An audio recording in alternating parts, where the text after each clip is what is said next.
Welcome, you're right on time. This is not a myth, not a story to entertain.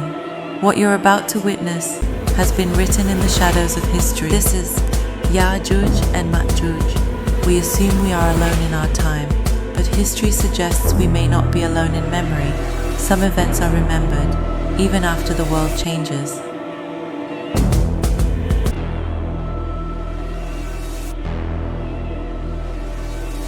Were once hidden, not myth, not legend. In the Quran, they are described as vast, corrupting nations.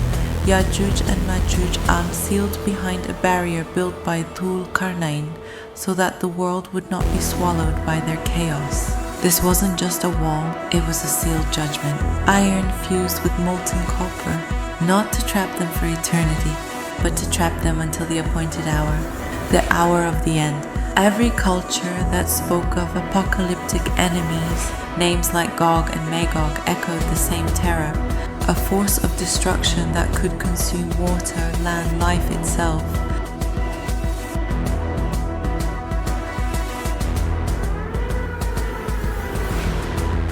Behind the sealed wall, something stirs every night. They claw, they scrape, they attempt to escape, not spirits, people of corruption.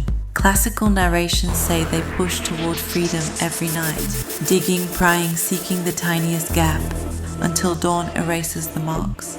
Imagine billions with nothing left to lose. Nothing but hunger, nothing but anger, nothing but the goal to spill out into the world and devour everything it contains. One night though, the dawn will not erase the marks. One night, the wall will fail. When the barrier finally cracks, Yajooj and Majuj will do more than walk free. They will swarm. Scripture says they will pour down from every elevation, swarming like locusts across the earth, unstoppable, not small numbers, not a single army. Millions, billions, a tide with no mercy. They will sweep through rivers, drink lakes dry, strip earth bare, and leave cities hollow and silent. And while scriptural descriptions focus on their destructive power, there are other things far darker people whisper about.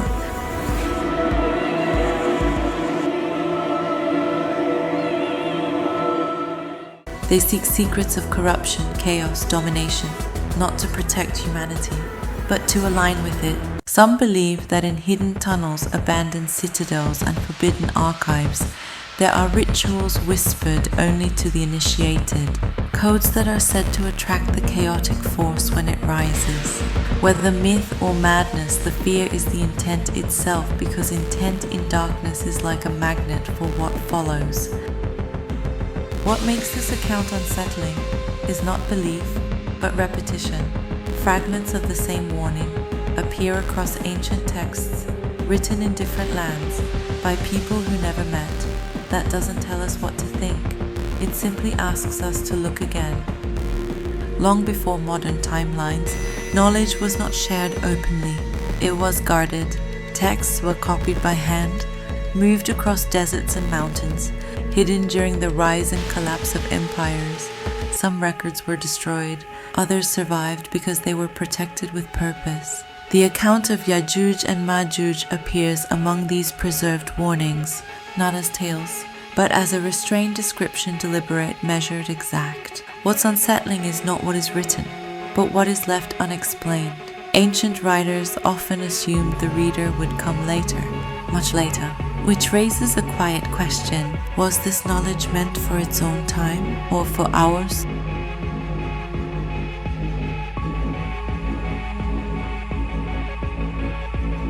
Then comes the night no one preached about, not because it was unlikely, but because humanity forgot it was coming. The wall caves in. They surge out, not with whispers, not with fear, but with hunger. Every city becomes a nightmare.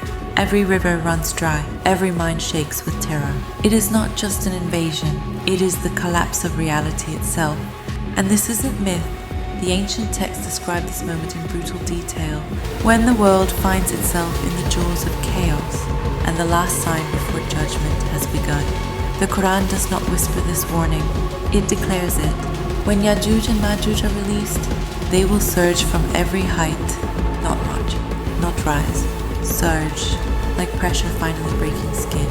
And thousands of years away, another scripture mirrors the same fate. The Bible speaks of Gog and Magog, gathered in the final age, drawn together for a conflict so vast that the earth itself becomes the battlefield. Two scriptures, two civilizations, two warnings that never touched, yet describe the same ending.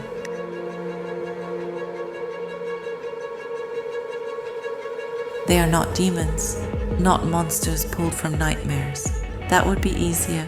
They are something far more disturbing.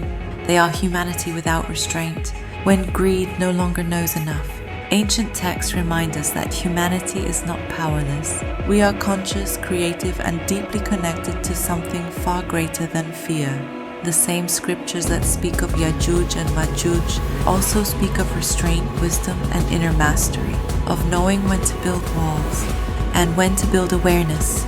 They warn that the greatest danger was never the forces behind the barrier, but the forgetting of who we are once the barrier exists. Because walls were never meant to last forever, they were reminders, markers in time, signals that humanity had reached a threshold of understanding. When restraint collapses, it is not invasion that begins, it is exposure, a revealing of what has been cultivated within human consciousness. The ancient scholars wrote in symbols, not headlines, in parables, not timelines, because these events were not only physical, they were internal.